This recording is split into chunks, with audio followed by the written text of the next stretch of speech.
الموعد والقنوات الناقلة لمباراة المغرب والسنغال بنصف نهائي إفريقيا للمحليين.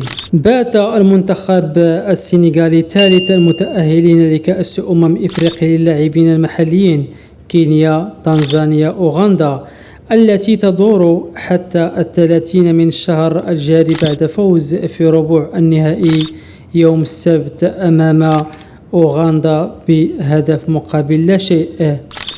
وسيواجه منتخب السنغال حامل لقب النسخة الماضية من البطولة المنتخب المغربي في نصف النهائي بعد أن كان أسود الأطلس تأهلوا أمس الجمعة على تنزانيا بهدف مقابل لا شيء. وتدور مباراة المغرب والسنغال يوم الثلاثاء 26 أغسطس الجاري على ملعب مانديلا الوطني في العاصمة الأوغندية بداية من الساعة 7:30 مساء بالتوقيت المحلي، وعلى الساعة 8:30 بتوقيت مكة المكرمة.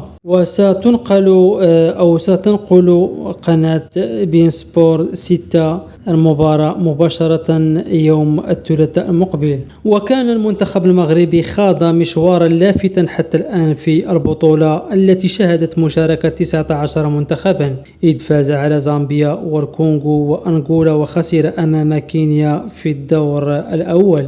وفي ربع النهائي هزم فريق المدرب طارق سكيتيوي صاحب الأرض منتخب تنزانيا بهدف أسامة المليوي ليضرب موعدا مع السنغال في موقعة تبدو قوية بين آخر بطلين إفريقيا للمحليين.